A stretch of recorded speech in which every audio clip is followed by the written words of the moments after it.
ആയിരിക്കണം ചെയ്യേണ്ടത്.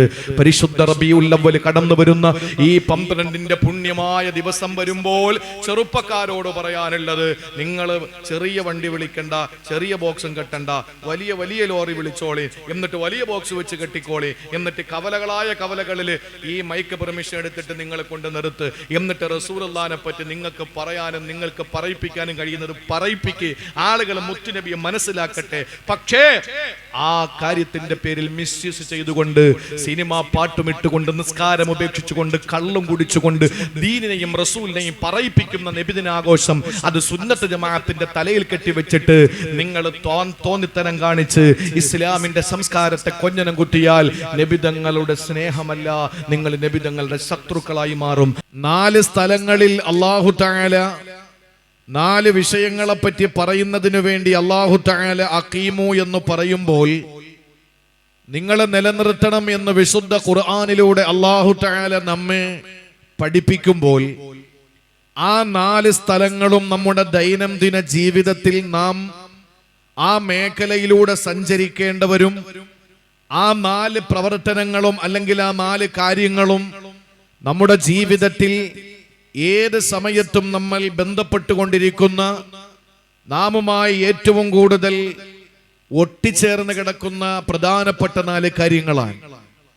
ആ 4 കാര്യങ്ങളെ അല്ലാഹു തആല നിങ്ങളെ നിലനിർത്തണമെന്ന് പറയുമ്പോൾ, എന്നെ കേൾക്കുന്ന പ്രിയപ്പെട്ട ഓരോ സത്യവിശ്വാസികൾക്കും ഇന്നത്തെ ഈ രാത്രി ആദരവായ പ്രവാചകൻ അഷ്റഫുൽ ഖൽഖ് മഹാനായ നബി മുഹമ്മദ് മുസ്തഫ സല്ലല്ലാഹു അലൈഹി വസല്ലമ തങ്ങളുടെ ആ പുണ്യ വസന്തം, ഈ അനുഗ്രഹീതമായ രാവ്, പരിശുദ്ധമായ പുണ്യ റബീഇന്റെ രാവുകളിൽ വളരെ പ്രധാനപ്പെട്ട ഈ രാവിൽ ഞാനും നിങ്ങളും ഇവിടെ ഒരുമിച്ച് കൂടി സലാത്ത് ചൊല്ലി പിരിയുമ്പോൾ, ഇവിടെ പറയപ്പെടുന്ന 4 കാര്യങ്ങൾ നമ്മുടെ ദൈനംദിന ജീവിതത്തിൽ അറിഞ്ഞോ അറിയാതെയോ നാം വ്യാപൃതരാകുന്ന, ബന്ധപ്പെടുന്ന ആ 4 കാര്യങ്ങളെ നാം മുറുകെ പിടിക്കണം, കൈവിട്ട് കളയരുത്, ചേർത്ത് വെക്കണം എന്ന് അല്ലാഹു തആല നമ്മെ പഠിപ്പിക്കുകയാണ്.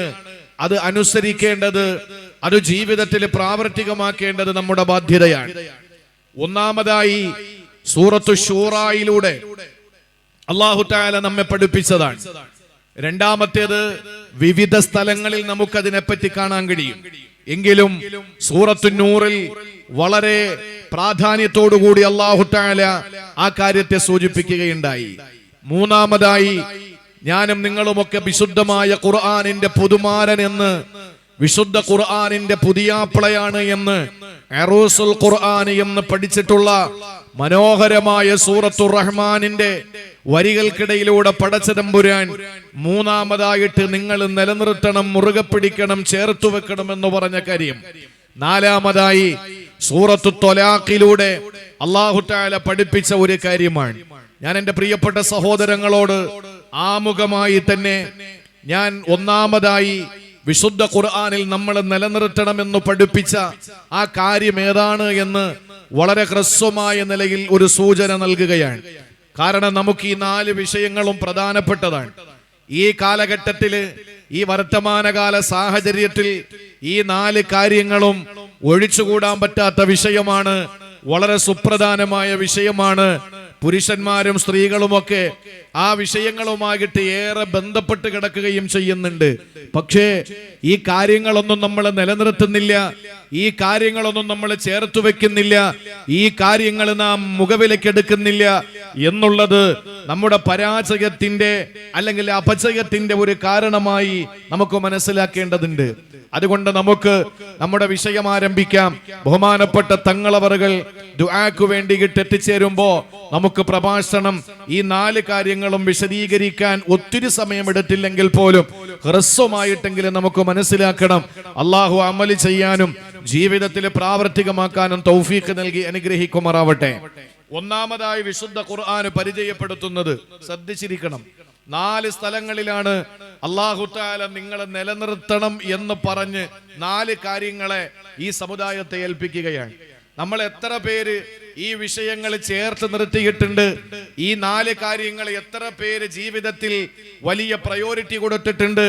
അതിന് ഏറ്റവും വലിയ ജാഗ്രതയോടുകൂടി എത്ര പേര് ആ വിഷയത്തെ നോക്കിക്കണ്ടിട്ടുണ്ട് എന്ന് ഓരോരുത്തരും ഇടനെഞ്ചിലേക്ക് കൈ ചേർത്ത് വെച്ചിട്ട് ഒരു പരിശോധനയ്ക്ക് വിധേയമാക്കുക. അള്ളാഹുവിന്റെ വിശുദ്ധ ഖുർആൻ ഒന്നാമതായിട്ട് പരിചയപ്പെടുത്തുന്നത് സൂറത്തു ശൂറായിലെ 13-ാമത്തെ ആയത്താണ്. അല്ലാഹു തആല നിലനിർത്താൻ വേണ്ടി നമ്മെ പഠിപ്പിച്ചത്. അല്ലാഹു പറയുന്നു, ശറഅ ലക്കും മിനദ്ദീനി മാ വസാ ബിഹി നൂഹൻ വല്ലദീ ഔഹൈനാ ഇലൈക വമാ വസൈനാ ബിഹി ഇബ്രാഹീം വമൂസാ വഈസാ അൻ അഖീമുദ്ദീൻ. വിശുദ്ധ ഖുർആൻ സൂറത്ത് ശൂറായിലൂടെ പടച്ച തമ്പുരാന് പരിചയപ്പെടുത്തുകയാണ്. വിശുദ്ധ ഖുർആൻ അവതരിപ്പിക്കപ്പെട്ടത് ഏതൊരു സമുദായത്തിനു വേണ്ടിയാണോ ആ സമുദായം കൈവിട്ട് കളയുന്ന സുപ്രധാനമായ ഒരു വിഷയത്തെ സംബന്ധിച്ച് അല്ലാഹു പരിചയപ്പെടുത്തുകയാണ്. 4 പ്രവാചകന്മാരുടെ പേരെടുത്തു പറഞ്ഞുകൊണ്ട് 5ാമതൊരു പ്രവാചകനോട് അല്ലാഹു തആല പറയുന്ന ചുരുക്കത്തിൽ 5 പ്രവാചകന്മാരുമായി ബന്ധപ്പെട്ട് കിടക്കുന്ന ഒരു സൂക്തമാണ്. അല്ലാഹു പറയുന്ന 5 പ്രവാചകന്മാരാരാണെന്നറിയോ? ശറഅ ലക്കും മിനദ്ദീനി മാ വസാ ബിഹി നൂഹ. ശൈഖുൽ അംബിയാ നൂഹ് നബി അലൈഹിസ്സലാമിനോട് പടച്ച തമ്പുരാൻ വസിയത്ത് ചെയ്ത കാര്യമേതാണ്? വല്ലദീ ഔഹൈനാ ഇലൈക. ആരംഭപ്പൂവായ അബ്ദുള്ളയുടെ പൊന്നുമോന് ആമിനയുടെ തങ്കക്കുടമായ ഏതൊരു പ്രവാചകന്റെ സുന്ദരമായ ജന്മദിനം ആഘോഷിക്കാനാണോ നമ്മൾ കാലേ കൂട്ടി കരുതിയിരിക്കുന്നത്, ആ പ്രവാചകരോട് അല്ലാഹു വഹിയറിയിക്കുകയാണ്, നബിയേ അങ്ങയോട് നാം വഹിയറിയിക്കുന്ന കാര്യവും വമാ വസൈനാ ബിഹി ഇബ്രാഹീമ വമൂസാ വഈസാ. ഖലീലുല്ലാഹി ഇബ്രാഹിം നബിയോടും മൂസ നബിയോടും ഈസ നബിയോട് അല്ലാഹ് എന്താണോ വസിയത്ത് ചെയ്തിട്ടുള്ളത്. ഇവിടെ 5 പ്രവാചകന്മാരെ പറ്റിയാണ് അല്ലാഹു തആല പരാമർശിച്ചിട്ടുള്ളത്. ഒന്ന് മഹാനായ ശൈഖുൽ അംബിയാ നൂഹ് നബി അലൈഹിസ്സലാമയാണ്. രണ്ടാമത്തേത് ഖലീലുല്ലാഹി ഇബ്രാഹിം നബി അലൈഹിസ്സലാമയാണ്. മൂന്നാമതായി കലീമുല്ലാഹി മൂസ അലൈഹിസ്സലാമയാണ്. നാലാമത് റൂഹുല്ലാഹി ഈസാ നബി അലൈഹിസ്സലാമയാണ്. അഞ്ചാമതായി സഫിയുല്ലാഹി മുഹമ്മദ് മുസ്തഫ. 5 പ്രവാചകന്മാരോടും അല്ലാഹു വസിയത്ത് ചെയ്തത്, 5 പ്രവാചകന്മാർക്ക് സന്ദേശം കൈമാറിയത് ഏതൊരു വിഷയത്തെ പറ്റിയാണെന്നറിയോ? ആ വിഷയമാണ് എന്നെ കേൾക്കുന്ന നൂറുൽ ഹുദാ ഖുർആൻ അക്കാദമിയുടെ ഈ പരിപാടിയിൽ എന്നെ കേൾക്കുന്ന പ്രിയപ്പെട്ട സഹോദരങ്ങളെ, ഈ 5 പ്രവാചകന്മാരോടും അല്ലാഹു ഏതൊരു കാര്യത്തെയാണോ വസിയത്ത് ചെയ്തിട്ടുള്ളത്, ഏതൊരു വിഷയത്തെ പറ്റിയാണോ അല്ലാഹു സൂചിപ്പിച്ചിട്ടുള്ളത്, ആ കാര്യമാണ് എന്നോട് നിങ്ങളോടും അല്ലാഹു പറയുന്നത്. അല്ലാഹു എനിക്കും നിങ്ങൾക്കും നിയമമാക്കിയത് ആ ഒരു കാര്യമാണ്. ആ കാര്യത്തെയാണ് നിങ്ങൾ കൈവിട്ട് കളയല്ലേ, മുറുകെ പിടിക്കണേ, അത് നിങ്ങൾ നിലനിർത്തണേ, ചേർത്ത് നിർത്തണേ എന്ന് അല്ലാഹു പറഞ്ഞത്. അത് മറ്റൊന്നുമല്ല, അൻ അഖീമുദ്ദീൻ. അല്ലാഹുവിന്റെ ദീനിനെ നിങ്ങൾ മുറുകെ പിടിക്കണേ, അല്ലാഹുവിന്റെ ദീനിനെ നിങ്ങൾ മുറുകെ പിടിക്കണേ എന്ന് വിശുദ്ധ ഖുർആൻ. എത്ര കൊടുങ്കാറ്റടിച്ചു വീശിയാലും, ഏതു മലവെള്ളപ്പാച്ചിൽ വന്നാലും, ഏത് പ്രളയം വന്നാലും, എവിടെ നിന്നെല്ലാം പ്രതിഷേധത്തിന്റെ രോഷാഗ്നി ആളിക്കത്തിയാലും, അല്ലാഹു നമ്മുടെ കൈവെള്ളയിൽ ഏൽപ്പിച്ച ആ പരിശുദ്ധമായ ദീനിനെ നമ്മൾ വിട്ടുകളയാൻ പാടില്ല. നമ്മൾ കരിക്കപ്പെട്ടാലും, നമ്മൾ അടിച്ചൊതുക്കപ്പെട്ടാലും, നമ്മളുടെ ശരീരം കീറിമുറിക്കപ്പെട്ടാലും, നമ്മുടെ ശരീരം ചോര ചാലിട്ടൊഴുകുന്ന രീതിയിൽ ആക്രമിക്കപ്പെട്ടാലും, അല്ലാഹുവിന്റെ വിശുദ്ധ ഖുർആൻ പറയുന്നു, അൻ അഖീമുദ്ദീൻ. ഒരിക്കലും നിങ്ങൾ ദീന് കൈവിട്ട് കളയരുത്. ആ ദീനിനെ നിങ്ങൾ നെഞ്ചോട് ചേർത്ത് വെക്കണം, നിങ്ങൾ മുറുകെ പിടിക്കണമെന്ന് വിശുദ്ധമായ ഖുർആൻ. എന്റെ പ്രിയപ്പെട്ട സഹോദരങ്ങളെ, അല്ലാഹു 4 സ്ഥലങ്ങളിൽ നിലനിർത്താൻ വേണ്ടി പറഞ്ഞതിൽ ഒന്നാമത്തേത് സൂറത്ത് ശൂറായിലാണെന്ന് പറഞ്ഞല്ലോ. 5 പ്രവാചകന്മാരോടും അല്ലാഹു വഹിയറിയിച്ചു. എന്തേ 1.25 ലക്ഷത്തോളം വരുന്ന പ്രവാചകന്മാരിൽ 25 പ്രവാചകന്മാരുടെ പേര് ഖുർആൻ പറയുമ്പോ 20 പ്രവാചകന്മാരോടും ഇത് വസിയത്ത് ചെയ്തില്ലെന്നാണോ? 5 പ്രവാചകന്മാരെ എന്തിനാണ് അല്ലാഹു തആല ഇതിൽ പറഞ്ഞതെന്നറിയോ?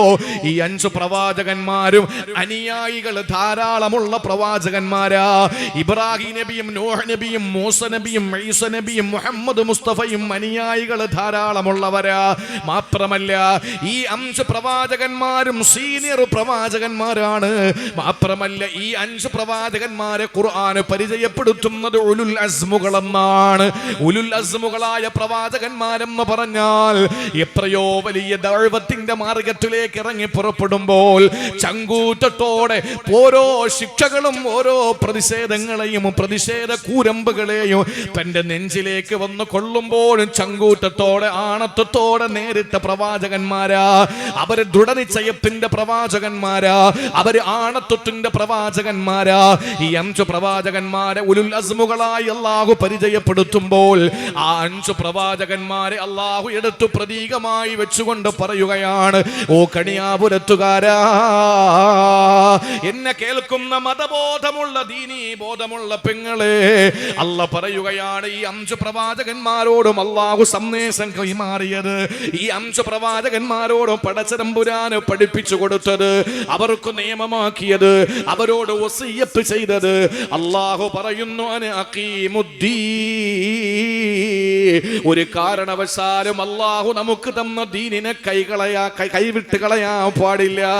ആ ദീനിനെ നമ്മൾ മുറുകെ പിടിക്കണം, അതിനെ നമ്മൾ ചേർത്ത് വെക്കണം. ഒരിക്കലും നമ്മൾ അതിൽ ഭിന്നത പോലും പാടില്ല. പരസ്പരം നമ്മൾ ഒത്തൊരുമയോടെ ഒരുമിച്ച് നിന്ന് ഓരോ സഹോദരങ്ങളെ പോലെ, ഒരു ഉമ്മ വാപ്പ മക്കളെ പോലെ ഒരുമിച്ച് നിന്ന് അള്ളാന്റെ ദീനിനെ മുറുകെ പിടിക്കണമെന്ന് വിശുദ്ധമായ ഖുർആൻ. ഒന്നാമത്തെ കാര്യമാണ് അള്ളാന്റെ ഖുർആൻ പരിചയപ്പെടുത്തിയത്. ഇത് ഈ കാലഘട്ടത്തിൽ ഒരുപാട് വിശദീകരിക്കേണ്ട ആവശ്യമില്ലാത്ത വണ്ണം നിങ്ങൾ നോക്കൂ. കുറെ കാലങ്ങൾക്ക് മുമ്പൊക്കെ നമ്മൾ പോലും പ്രസംഗിച്ചത് മതം വിട്ടുപോകുന്ന പെണ്ണിനെ പറ്റിയാണ്. മതം വിട്ടുപോകുന്ന പെണ്ണിനെ പറ്റിയാണ്. ബോംബല്ലല്ല, മതം വിട്ടുപോകുന്ന പെണ്ണിനെ പറ്റിയാണ്.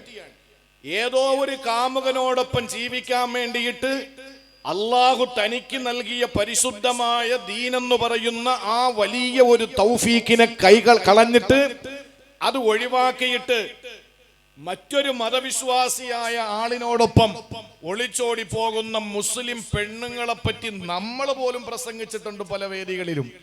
അള്ളാഹു തന്ന ആ പരിശുദ്ധമായ ദീനിന്റെ വിലയറിയാത്ത, മൂല്യമറിയാത്ത ഒരുപാട് സ്ത്രീകൾ അങ്ങനെ പോയിട്ടുണ്ട്.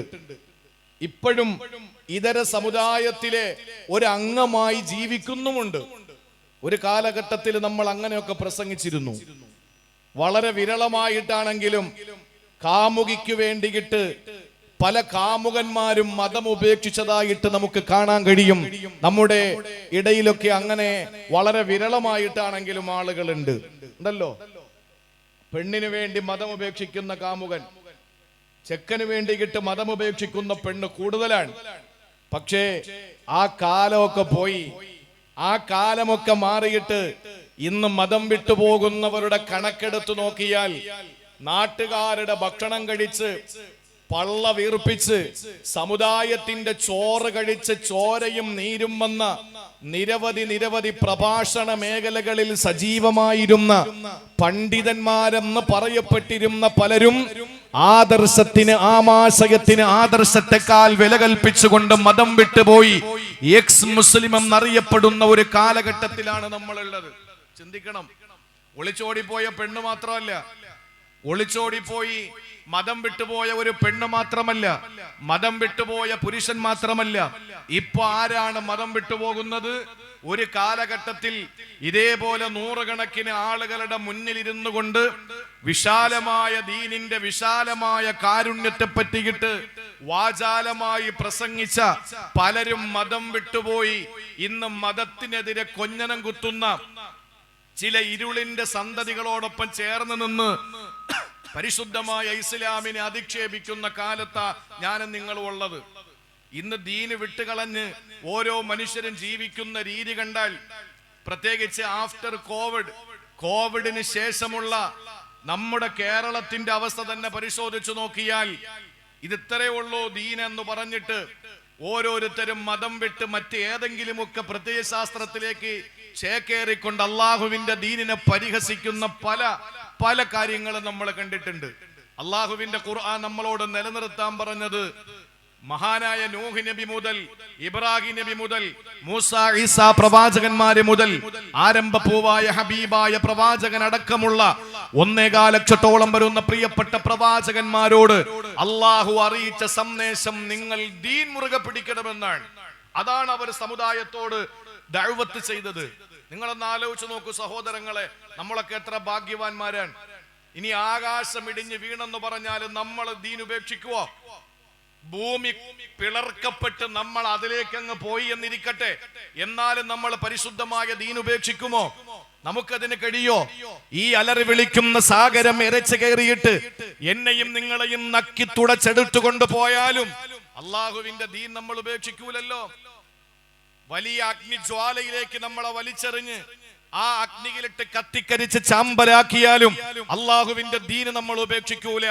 അതാണ് ഉലുൽ അസ്മുകളായ പ്രവാചകന്മാരെ അല്ലാഹു തആല പ്രത്യേകം എടുത്തു പറഞ്ഞിട്ട് അല്ലാഹു പറഞ്ഞു, അൻഅഖീമുദ്ദീൻ, നിങ്ങൾ ഒരിക്കലും ദീനിനെ വിട്ട് കളിക്കരുത്, അള്ളാഹുവിന്റെ ദീന് നിങ്ങൾ നിലനിർത്തണം, നിങ്ങൾ മുറുകെ പിടിക്കണമെന്ന്. പിന്നെ ഒരു കാര്യം കൂടി അല്ലാഹു പറഞ്ഞു, അത് ഈ സമുദായത്തിന് ഇല്ലാത്ത കാര്യമാണ്. ഈ റബീഉൽ അവ്വൽ വന്ന് നിങ്ങൾ ഇവിടുന്ന് നാഷണൽ ഹൈവേയിലൂടെ യാത്ര ചെയ്താൽ മതി. റബീഉൽ അവ്വലാണല്ലോ. എത്ര പള്ളികൾ ഏതെല്ലാം മോഡലിലാണ് ഈ റബീഉൽ അവ്വലിനെ കാണുന്നത്. ഞാൻ തുറന്നു പറയാൻ, ഈ കണിയാപുരത്ത് ഈ ആലിൻമൂട്ടിൽ നിന്നുകൊണ്ട് ഒന്ന് ഇടതുഭാഗത്തേക്ക് ആറ്റിങ്ങലിലേക്കോ വലതുഭാഗത്തേക്ക് തിരുവനന്തപുരത്തിലേക്കോ നിങ്ങൾ യാത്ര ചെയ്താൽ ഓരോ പള്ളികളെ നിങ്ങൾ സമീപിക്കണം. റബീഉൽ അവ്വലുമായി ബന്ധപ്പെട്ട് ആ പള്ളി കമ്മിറ്റിയുടെ തീരുമാനം എന്താണ്, ആ പള്ളിയിലെ ഇമാമിന്റെ അഭിപ്രായം എന്താണ്, നിലപാടെന്താണ് എന്ന് നിങ്ങളൊന്ന് പരിശോധന നടത്തിയാൽ മനസ്സിലാകും. റബീഉൽ അവ്വലിന്റെ വിഷയത്തിൽ നമ്മുടെ സമുദായത്തിന്റെ ഒത്തൊരുമയെ പറ്റി നമുക്ക് മനസ്സിലാക്കാൻ പറ്റും. ഇതൊക്കെ മൈക്ക് കെട്ടിയിട്ട് ഉറക്കെ വിളിച്ചു പറയുമ്പോ ഇതര സമുദായത്തിൽ ആളുകൾ കേൾക്കുന്നില്ല എന്ന് നിങ്ങൾ ചിന്തിക്കുന്നെങ്കിൽ, അങ്ങനെ ഒരു ശങ്ക നിങ്ങൾക്കുണ്ടെങ്കിൽ ഇതൊന്നും അവരറിയാത്തവരല്ല. കാരണം നമ്മുടെ ചർച്ചയും വാദപ്രതിവാദവും ഒക്കെ പരസ്യമായി പ്ലാറ്റ്ഫോമില് ഫേസ്ബുക്കിലും സോഷ്യൽ മീഡിയയിലും ഒക്കെയാണ് നമ്മുടെ ചർച്ച നടക്കുന്നത്. പോകട്ടെ, ഒരു 5 മാസം പിന്നിട്ടാൽ റബീഉൽ ആഖിറും ജമാദുൽ ഊലയും ജമാദുൽ ആഖിറും റജബും ശഅബാനും കഴിഞ്ഞാൽ വിശുദ്ധമായ റമളാനെത്തും. ആ റമളാനെത്തുമ്പോ നോമ്പ് തുറന്നിട്ട് ഇശാഇന്റെ ബാങ്ക് കേൾക്കുമ്പോ നിങ്ങൾ ഇവിടെ നിന്ന് സഞ്ചരിക്കണം. ഈ പറയപ്പെട്ട ആറ്റിങ്ങലിലേക്കോ അല്ലെങ്കിൽ അനന്തപുരിയിലേക്കോ നിങ്ങൾ ആലിമൂട്ടിൽ നിന്ന് യാത്ര ചെയ്താൽ ഓരോ പള്ളികളിൽ എങ്ങനെയാണ് തറാവീഹിനെ സമീപിക്കുന്നത് എന്ന് നിങ്ങൾക്ക് ബോധ്യമാകും. അവിടത്തെ ഇമാമിങ്ങളുടെ നിലപാടെന്താ നിങ്ങൾക്ക് മനസ്സിലാകും. ഈ സമുദായത്തോട് അള്ളാന്റെ ഖുർആൻ പറയുന്നത് എന്താ, നിങ്ങൾ ദീനിനെ മുറുകെ പിടിക്കണം. വലാ തതഫറഖൂ ഫീഹി, നിങ്ങൾ ദീനിൽ ഒരു കാരണവശാലും നിങ്ങൾ ഭിന്നിച്ചു പോകരുത്, ഒത്തൊരുമയോടെ നിൽക്കണം. ഈ സമുദായത്തിൽ ഒത്തൊരുമയുള്ള ഏതെങ്കിലും ഒരു വിഷയമുണ്ടോ? ഈ സമുദായത്തിൽ ഒത്തൊരുമയുള്ള ഏതെങ്കിലും വിഷയമുണ്ടോ? പെരുന്നാളും നോമ്പുമൊക്കെ പല നാടുകളിലും പല ദിവസങ്ങളിലാണ് നടക്കുക. നിങ്ങൾ ആലോചിച്ച് നോക്കൂ, അള്ളാന്റെ ഖുർആനിന്റെ ശക്തമായ ഭാഷയാണ്. ഒരിക്കലും നിങ്ങൾ ഭിന്നിക്കാൻ പാടില്ല, നിങ്ങൾ ചേർന്ന് നിൽക്കണം, അള്ളാഹുവിന്റെ ദീനിനെ നിങ്ങൾ മുറുകെ പിടിക്കണമെന്ന് പറഞ്ഞുകൊണ്ട് പരിശുദ്ധമായ ഖുർആനിലൂടെ അള്ളാഹു പരിചയപ്പെടുത്തുന്ന ഒന്നാമത്തെ കാര്യത്തിൽ തന്നെ ഞാനും നിങ്ങളും ബഹുദൂരം പിന്നിലാണെന്ന് മനസ്സിലാക്കാൻ നമുക്ക് വേറെ കാര്യങ്ങളൊന്നും പറയേണ്ടതില്ല. ഭിന്നിക്കാതെ ചേർന്ന് നമ്മൾ നിൽക്കണമെന്ന് അല്ലാഹുവിന്റെ വിശുദ്ധ ഖുർആൻ നമ്മളെ പഠിപ്പിക്കുമ്പോ സഹോദരങ്ങളെ, ഒരു ആയത്ത് ഞാൻ നിങ്ങളുടെ മുന്നിലേക്ക് വെക്കുകയാണ്. ഒരുപാട് ഐക്യത്തെ പറ്റി പ്രസംഗിക്കേണ്ടതില്ല, ഭിന്നതയെ പറ്റിയിട്ട് ഒരുപാട് പ്രസംഗിക്കേണ്ടതില്ല. ഒരേ ഒരു ആയത്ത് ഞാൻ ഓതട്ടെ. സൂറത്തുൽ അംബിയായിലെ 92-ാമത്തെ ആയത്ത് അല്ലാഹു പറയുന്നത് എന്താണെന്നറിയോ? ഇന്ന ഹാദിഹി ഉമ്മത്തുക്കും ഉമ്മത്തൻ വാഹിദാ വഅന റബ്ബുക്കും ഫഅബ്ദൂ. അല്ലാഹ് പറയുകയാണ്, ഇന്ന ഹാദിഹി ഉമ്മത്തുക്കും ഉമ്മത്തൻ വാഹിദാ, ഈ സമുദായം ഒറ്റ സമുദായമാണ്, ഈ സമുദായം ഒറ്റ സമുദായമാണ്. നിങ്ങൾ ചിന്തിക്കാൻ കഴിവുള്ളവരാണ്. നിങ്ങളുടെ ചിന്തകൾ ഈ വിശുദ്ധമായ ഖുർആനിന്റെ ആയത്തിലേക്ക് കടന്നു വരട്ടെ. ഓരോ ആയത്തുകളും ഒന്ന് ഇരുത്തി ചിന്തിക്കണേ സഹോദരങ്ങളെ. ഒരു കാതിലൂടെ കേട്ട് മറുകാതിലൂടെ കളഞ്ഞിട്ട് പോകേണ്ടതല്ല. കേവലം വിശുദ്ധ ഖുർആന് ഓതി ബറക്കത്തെടുക്കാൻ മാത്രമുള്ളതല്ല. വാപ്പ മരിക്കുമ്പോൾ പോലെ വീട്ടിൽ ഓതാൻ വേണ്ടി മാത്രമുള്ളതല്ല. ഖുർആൻ നൂറുൽ ഹുദാ ഖുർആൻ അക്കാദമിയിൽ പഠിക്കാനും മാത്രമുള്ളതല്ല. വിശുദ്ധമായ ഖുർആനിന്റെ ഓരോ ആയത്തുകൾ ചിന്തിക്കേണ്ടതാണ്. അല്ലാഹു ചോദിക്കുന്നുണ്ട്, നിങ്ങൾ ചിന്തിക്കുന്നില്ലേ? നിങ്ങൾ എന്തേ ചിന്തിക്കാത്തത്? അഫലാ തഅഖിലൂ അഫലാ തുബ്സിറൂ അഫലാ തഅലമൂ അഫലാ യൻളുറൂ. അല്ലാഹു ചോദിക്കുന്നു, ചിന്തിക്കുന്നില്ലേ മനുഷ്യ, നിങ്ങൾ ഖുർആനിനെ പറ്റി ചിന്തിക്കുക. അല്ലാഹു ഈ ആയത്തിലൂടെ പറഞ്ഞതെന്താണ്? ഇന്ന ഹാദിഹി ഉമ്മത്തുക്കും ഉമ്മത്തൻ വാഹിദ. ഈ സമുദായം ഒരു സമുദായമാണ്, ഈ ഉമ്മത്ത് ഒറ്റ ഉമ്മത്താണ്, ഒറ്റ സമുദായമാണ് എന്ന് പറഞ്ഞിട്ട് അല്ലാഹു അടുത്ത് പറയുന്നത് എന്തെന്നറിയോ? വഅന റബ്ബുക്കും ഫഅബ്ദൂ. ഞാൻ നിങ്ങളുടെ സംരക്ഷകനാണ്, ഞാൻ നിങ്ങളുടെ റബ്ബാണ്, ഞാൻ നിങ്ങളുടെ നാഥനാണ്. നിങ്ങളെ സൃഷ്ടിച്ചത് ഞാനാണ്, സംരക്ഷിക്കുന്നത് ഞാനാണ്, അവസാനം സംഹരിക്കുന്നത് ഞാനാ. നിങ്ങളുടെ ഖാലിക്കും റാസിക്കും മാലിക്കും മുഹയ്യും മുമീത്തും ഞാനാണ്. ഇത് പറയുന്നത് അല്ലാഹു തആല എപ്പോഴെന്നറിയോ? ഈ സമുദായം ഒരേ ഒരു സമുദായമാണ്, ഒറ്റ സമുദായമാണ്. ഇതിന് രണ്ട് സമുദായമില്ല, ഒരൊറ്റ സമുദായമാണ് നിങ്ങളെന്ന് പറഞ്ഞിട്ട് അല്ലാഹു തആല ഉടനെ അതേ ആയത്തിൽ പറയുന്നത്, ഞാൻ നിങ്ങളുടെ റബ്ബാണ്, എന്നെ നിങ്ങൾ ആരാധിക്കണം. ചോദിക്കട്ടെ കണിയാപുരത്തുകാരാ, ആദരണീയനായ നൂറുൽ ഹുദാ PK കോയ മൗലാന നഗറിൽ ഒരുമിച്ച് കൂടിയ ഇസ്ലാമിന്റെ അനുഗ്രഹീതമായ ഈ തണലിലേക്ക്, വിജ്ഞാനത്തിന്റെ മലർവാടിയിലേക്ക്, സ്വർഗത്തിന്റെ സുവനത്തിലേക്ക് കടന്നു വന്ന എന്നെ കേൾക്കുന്ന പെങ്ങന്മാരെ, സഹോദരങ്ങളെ, ചോദിക്കട്ടെ, അല്ല പറയുന്നു ഞാൻ നിങ്ങളുടെ റബ്ബാണ്, എന്നെ ആരാധിക്കണം എന്ന് പറഞ്ഞാൽ ഞാൻ ഒരൊറ്റ ചോദ്യം നിങ്ങളോട് ചോദിക്കുന്നു, റബ്ബ് എത്രയുണ്ട്? എത്ര പടച്ചവനുണ്ട്? ഒരു പടച്ചവനല്ലേ ഉള്ളൂ, ഒരു പടച്ചവനല്ലേ ഉള്ളൂ. രണ്ട് അല്ല ഉണ്ടെന്ന് ആർക്കെങ്കിലും വിശ്വസിക്കാൻ പറ്റുമോ? രണ്ടല്ല ഉണ്ടെന്ന് ആരെങ്കിലും വിശ്വസിക്കുന്നുണ്ടോ? ഇല്ല. ഏതെങ്കിലും സംഘടന പറയുന്നുണ്ടോ അല്ല രണ്ടുണ്ടെന്ന്? ഇല്ല. അല്ല ഏകനാണ്. ഖുൽ ഹുവല്ലാഹു അഹദ് അല്ലാഹുസ് സമദ് ലം യലിദ് വലം യൂലദ് വലം യകുൽ ലഹു കുഫുവൻ അഹദ്. അല്ല ഏകനാണെന്ന് ആർക്കും എതിരഭിപ്രായമില്ല. സർവശക്തനായ, സർവാധിനാഥനായ, സർവഗുണ സമ്പൂർണനായ, സർവജ്ഞനായ, സർവലോക സൃഷ്ടിസ്ഥിതി സംഹാരകർത്താവായ അല്ലാഹു റബ്ബുൽ ഇസ്സത്ത് ഏകനാണ്. അല്ല ഏകനാണെങ്കിൽ, അല്ലാഹു ഏകനാണ്, ഞാൻ ഒരാളാണ്, നിങ്ങൾ എന്നെ ആരാധിക്കണമെന്ന് പറയുന്നതിന് തൊട്ടു മുമ്പല്ല പറഞ്ഞത്, ഇന്ന ഹാദിഹി ഉമ്മത്തുക്കും വാഹിദ ഉമ്മത്തൻ വാഹിദ. അറിയണേ, ഈ സമുദായം ഒറ്റ സമുദായമാണ്. ഈ സമുദായം മുസ്ലിം ഉമ്മത്ത് ഒറ്റ സമുദായമാണ്, ഒരു സമുദായമാണ്. ഒരു അല്ലാഹ്, ഒരു ഖുർആൻ, ഒരു നബി, ഒരു ഖിബില, ഇതെല്ലാം ഒന്ന് മാത്രമാണെങ്കിൽ അല്ല പറയുന്നു, ഇന്ന ഹാദിഹി ഉമ്മത്തുക്കും ഉമ്മത്തൻ വാഹിദ. ഈ സമുദായം ഒറ്റ സമുദായമാണ്. നിങ്ങൾ എന്തിനാണ് ഭിന്നിക്കുന്നത്? എന്തിനാ നിങ്ങൾ ഭിന്നിക്കുക? സംഘടനകൾ പലതുമായിക്കോട്ടെ, പ്രശ്നമല്ല.